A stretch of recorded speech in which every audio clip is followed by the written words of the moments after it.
Hi friends, 40 சைஸில் உள்ள ஒரு லைனிங் ப்ளவுஸ் கட்டிங் வந்து பார்க்கலாம். கீழே வந்து ஒரு 1.5 இன்ச்சுக்கு வந்து ஒரு ஸ்கேல் வச்சு லைன் போட்டுங்க. பேக் ஹைட்டு 14, ஷோல்டர் தையல் கரையும் சேர்த்து 15 வந்து மார்க் பண்ணி அதுக்கு ஒரு லைன் போட்டுக்கலாம். பேக் நெக்கு ஒரு 8.5 இன்ச் வந்து மார்க் பண்ணிக்கிறேன். நெக் ரவுண்ட் அப்படின்றது நான் வந்து 3 இன்ச் எடுத்துக்கிறேன். ஷோல்டர் வந்து 3.25 வந்து நான் மார்க் பண்ணிக்கிறேன் தையலோட சேர்த்து. ஆம்ஹோல் உயரம் அப்படின்றது 6.25 வந்து மார்க் பண்ணிக்கிறேன். இங்கே இருக்க அளவை இங்கே கரெக்டாக இருக்கான்னு செக் பண்ணிட்டு அதுலேயே வந்து செஸ்ட்டு வந்து மார்க் பண்ணிக்கலாம். 11 இன்ச் வந்து எடுத்திருக்கேன். இது வந்து பார்த்திங்கன்னா 40 சைஸ் அளவுள்ள ஒரு ப்ளவுஸ் கட்டிங் தான் பார்க்க போகிறீங்க. கீழே இடுப்புலையும் அதே அளவு வச்சு மார்க் பண்ணிக்கலாம். நெக்கு வந்து 3 இன்ச் மார்க் பண்ணியிருக்கேன். கீழே வந்து ஒரு 3.25 இன்ச் இருக்க மாதிரி மார்க் பண்ணிவிட்டு அதுக்கு நேராக ஒரு வளைவு வந்து போட்டுக்கலாம். ஏன்னா கொஞ்சம் நெக்கு வந்து அதாவது அந்த கீழ் பக்கம் அடியில் வந்து கொஞ்சம் ப்ராடாக இருக்க மாதிரி வந்து நான் மார்க் பண்ணியிருக்கேன். இப்போ சீரியை வச்சுட்டு ஆம்ஹோல் வளைவுக்கும் நீங்கள் வளைவு வந்து போட்டுக்கலாம். அதே மாதிரி நெக்குக்கும் வந்து நீங்கள் வளைவு வந்து எடுத்துக்கலாம். நெக்கு வந்து நம்மளுடைய விருப்பம் தான். அவங்களுடைய நெக்கு வந்து அகலமாக வேணும்னா கீழே இறக்கி போடுங்க, கொஞ்சம் ஒடுக்கமாக வேணும்னா மேலே ஏற்றி போடுங்க. மேலே ஷோல்டரில் 1/2 இன்ச் இறக்கி மார்க் பண்ணிவிட்டு ஆம்ஹோல் ரவுண்டு செக் பண்ணுறேன். எனக்கு ஒரு 1/4 இன்ச் வந்து அதிகமாக இருக்குது. அதனால் என்ன பண்ணுறேன், ஒரு டைமுக்கு 2 டைம் செக் பண்ணிக்கிங்க. ஒரு 1/4 இன்ச் வந்து பார்த்திங்கன்னா நான் மேலே ஏற்றி ஒரு டாட் மாதிரி வந்து போட்டுட்டு இப்போ செக் பண்ணும்போது எனக்கு கரெக்டாக 9 இன்ச் வந்து இருக்குது. அடுத்தது இடுப்புடைய சரியான அளவை நீங்கள் கரெக்டாக வச்சுட்டு மார்க் பண்ணி டாட்டுக்காக 1 இன்ச் வந்து எக்ஸ்ட்ரா சேர்த்து மார்க் பண்ணிக்கிங்க. அதோட டேப்பர் 2ஆக மடிச்சிட்டு சென்டர் எடுத்து இந்த சைடு ஒரு 1/2 இன்ச் அந்த சைடு ஒரு 1/2 இன்ச் மார்க் பண்ணி டாட்டோடைய உயரம் வந்து ஒரு 4 இன்ச் வச்சு மார்க் பண்ணி நீங்கள் ஸ்கேல் வச்சு லைன் போட்டுக்கலாம். இந்த மாதிரி பண்ணும்போது நீங்கள் தைக்கிறப்ப ரொம்ப ஈஸியாக இருக்கும் டாட் பிடிக்கிறதுக்கு. இப்போ இது எல்லா அளவும் கரெக்டாக இருக்குது. அடுத்த பக்கம் என்னுடைய ட்ரேஸ் வந்து தெரியணும் அப்படிங்கிறனால நான் அதை லைட்டாக வந்து கீறி விட்டுக்கிறேன். இப்போ இதை கட் பண்ணிக்கலாம். நேர் கட்டிங்கில் தான் இந்த லைனிங் ப்ளவுஸ் வந்து நான் வந்து கட்டிங் வந்து பண்ண போகிறேன். ஒரு 40 சைஸ் அளவு உள்ள ப்ளவுஸ் அந்த பாடி உடம்புல நீங்கள் இருக்கீங்க அப்படின்னா தாராளமாக நீங்கள் இந்த மாதிரி மெஷர்மெண்ட்டை எடுத்துக்கலாம். இது நேர் கட்டிங் அப்படின்றனால என் பக்கம் வந்து கரைப்பகுதி இருக்க மாதிரி நான் வந்து ஓப்பன் சைடு வச்சுருக்கேன். கரைப்பகுதி வேண்டாம்னு ஸ்கேல் வச்சு ஒரு லைன் போட்டு இப்போ பேக் பீஸை அது மேலே வந்து வச்சுட்டு முன் கழுத்து வந்து மார்க் பண்ணிக்கலாம். 6 இன்ச் 7 இன்ச் உங்களுடைய விருப்பத்துக்கு ஏற்ற மாதிரி முன்கழுத்து உயரத்தை வந்து மார்க் பண்ணிவிட்டு அதுக்கு வந்து ஒரு லைன் வந்து போட்டுக்கலாம். இப்போ நமக்கு பேக் பீஸில் இருக்கிற அந்த சேம் அளவை அப்படியே வந்து நீங்கள் ட்ரேஸ் எடுத்துக்கலாம். ஆம்ஹோல் வளைவுக்கும் வந்து வளைவு போட்டு அந்த சைட்லேயும் நேராக வந்து மார்க் பண்ணி விட்டுருங்க. இப்போ நமக்கு முன்பக்கம் அந்த ஓப்பன் வந்து எவ்வளோ வேணும் அப்படின்றதையும் நீங்கள் வந்து செக் பண்ணிக்கலாம். 4.5 5 அந்த மாதிரி வந்து நம்மளுடைய பாடி சைஸ்க்கு ஏற்ற மாதிரி நீங்கள் வந்து மார்க் பண்ணிக்கலாம்.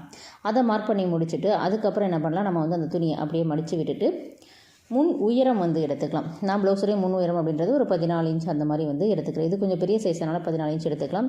இந்த கேப் வந்து பார்த்திங்கன்னா ஒரு 4 இன்ச் இருக்க மாதிரி நான் வந்து மார்க் பண்ணிக்கிறேன்.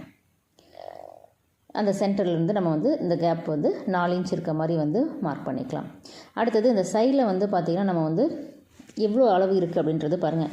இப்போ ஒரு 2 இன்ச் இருக்குது, 2.5 இன்ச் இருக்குன்னா அந்த சைடில் உங்களுடைய அளவு என்ன வருதோ அந்த அளவு இந்த சைடும் அந்த சைடும் வந்து நீங்கள் மார்க் பண்ணிவிட்டு அதை நேராக ஸ்கேல் வச்சுட்டு ஒரு லைன் வந்து போட்டுக்கலாம்.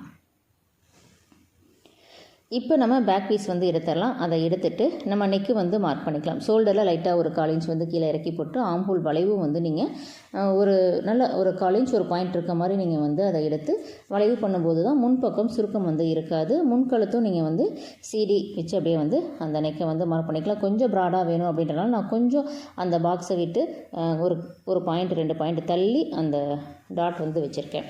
இந்த மாதிரி பண்ணும்போது நமக்கு பார்த்திங்கன்னா முன்பக்கம் நல்லாயிருக்கும். நெக்கு வந்து கொஞ்சம் நல்லா ப்ராடாக அகலமாக வந்து தெரியும். எக்ஸ்ட்ரா இருக்க அந்த பீஸ் எல்லாத்தையும் வந்து கட் பண்ணி எடுத்துடலாம்.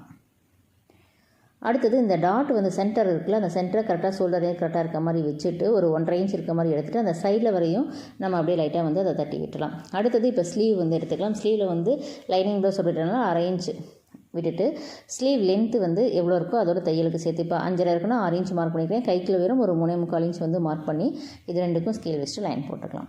அடுத்தது நம்மளுடைய ஆம்ஹோல் ரவுண்டு எனக்கு வந்து இப்போ 9 இன்ச் வந்து இருக்குது. 9 இன்ச் மார்க் பண்ணிட்டு 1.5 இன்ச் தையலுக்கு. அதேமாதிரி ஸ்லீவ் ரவுண்டு எவ்வளோ வருதோ அதை வந்து மார்க் பண்ணிக்கிங்க. இப்போ 7 இன்ச் வருதுன்னா அதுலேருந்து 1.5 இன்ச் அந்த மாதிரி மார்க் பண்ணி ஸ்கேல் வச்சுட்டு லைன் போட்டு ஸ்லீவ் வளைவு வழக்கம் போல் நம்ம வந்து அந்த ட்ராயிங் வந்து கொடுத்துக்கலாம். ஒரு 3 இன்ச் வந்து கொடுத்துட்டு அதுலேருந்து அதை டச் பண்ணுற மாதிரி நீங்கள் அந்த வளைவு வந்து எடுத்துக்கலாம். அதுக்கும் கீழே வந்து பார்த்திங்கன்னா அந்த ஆம்ஹோல் டெப்த் அது வந்து கொஞ்சம் 1/2 இன்ச் இருக்க மாதிரி இப்போ நான் போட்ட மாதிரி நீங்கள் இறக்கி போடும்போது அந்த முன்பக்கம் வந்து சுருக்கம் வந்து கண்டிப்பாக வந்து கண்ட்ரோல் ஆகும். அதே மாதிரி நீங்கள் வந்து ட்ரை பண்ணி பாருங்கள். அடுத்தது முன்பக்கம் அந்த அப்படியே வந்து லைட்டாக கட் பண்ணி எடுத்துகிட்டு முன்பக்கம் ஒரு சிசர் கட் போட்டுக்குங்க. அப்போ தான் அது நமக்கு முன்பக்கம்ன்றது கரெக்டாக வந்து தெரியும். அது ஃபோல்டிங்கில் இருக்குது. நான் வந்து ஓப்பன் பண்ணிட்டேன். இப்போ பட்டி வந்து எடுத்துக்கலாம். பட்டியில் வந்து ஃபஸ்ட்டு இந்த கிராஸ் வரைக்கும் வந்து பாருங்கள் ஒரு 3.5 இன்ச் இருக்குது. அதை அப்படியே வந்து மார்க் பண்ணிக்கிறேன். அடுத்தது இந்த கிராஸ்லேருந்து அந்த சைடு வரைக்கும் பாருங்கள். இப்போ ஒரு 6 இன்ச் இருக்குன்னா 1/2 இன்ச் அதிகமாக வந்து சேர்த்து எடுத்துக்கங்க. அதை மார்க் பண்ணிக்கிங்க. அடுத்தது இப்போ ஃபஸ்ட்டு பட்டி உயரம், 2வது பட்டி உயரம், அந்த உயரம் எடுக்கிறதுக்கு மேலே 3 பக்கம் 1/2 இன்ச் அதிகமாக வந்து மார்க் பண்ணிட்டேன். ஃபஸ்ட்டு பட்டி உயரம், 2வது பட்டி உயரம், இது 3வது பட்டி உயரம். இதை நான் வந்து கீழேயும் வந்து எடுக்கிறேன். ஏன்னா சில பேருக்கு வந்து பட்டி உயரம் எடுக்க தெரியல அப்படிங்கிறீங்க. அதனால் வந்து இதில் பட்டி உயரம் எப்படி இருக்கும் அப்படின்றத நான் மார்க் பண்ணி காமிக்கிறேன். எந்தெந்த உயரத்தை எந்த இடத்துல எடுக்கணும் அப்படின்றது நம்பர்ஸ் போடும்போது ஈஸியாக புரிஞ்சிக்க முடியும். கீழே மடிப்பை மடித்து விட்டுட்டு மேலே நான் மார்க் பண்ணியிருக்கேன்ல அதில் இருந்து பட்டி உயரத்தை வந்து மார்க் பண்ணிக்கிங்க. 3 இன்ச் வருது, அது அப்படியே வந்து வச்சுக்கிறேன். 2வது பட்டி உயரம் கொஞ்சம் கம்மியாக வரும், நம்ம ஒரு 2.5 இன்ச் அப்படின்றது காமனாக வந்து எடுத்துக்கலாம். 3வது பட்டி உயரம் எவ்வளோ இருக்குன்னு பாருங்கள். எனக்கு வந்து கிட்டத்தட்ட ஒரு 3.25 இன்ச் வந்து இருக்குது. அந்த அளவு அப்படியே அந்த சைடில் வந்து வச்சுக்கலாம். இப்போ இதுக்கு ஸ்கேல் வச்சுட்டு லைன் போட்டு கட் பண்ணும்போது பட்டியில் அப் அண்ட் டவுன் பிரச்சனை எதுவும் இல்லாமல் பட்டி கரெக்டாக வந்து நமக்கு மேட்ச் ஆகும். இது அப்படியே லைனிங் கிளாத் மேலே போட்டுட்டு கொஞ்சம் சுற்றியும் எக்ஸ்ட்ரா துணியை விட்டு கட் பண்ணும்போது லைனிங் ப்ளவுஸை நீங்கள் ஈஸியாக வந்து கட் பண்ண முடியும். மெஷர்மெண்ட் எதுவும் மாறாது. ஒரு 40 சைஸ் அளவுள்ள நீங்கள் ப்ளவுஸ் வந்து கட்டிங் பண்ணுறதா இருந்தாலும் பயப்படாமல் வந்து பண்ணலாம். இது வந்து நேர் கட்டிங்கில் தான் நான் வந்து பண்ணிகிட்ருக்கேன். இதே மாதிரி நீங்களும் வந்து ட்ரை பண்ணி பாருங்கள். இந்த வீடியோ பிடிச்சிருந்தால் சப்ஸ்கிரைப் பண்ணுங்கள். நன்றி, வணக்கம்.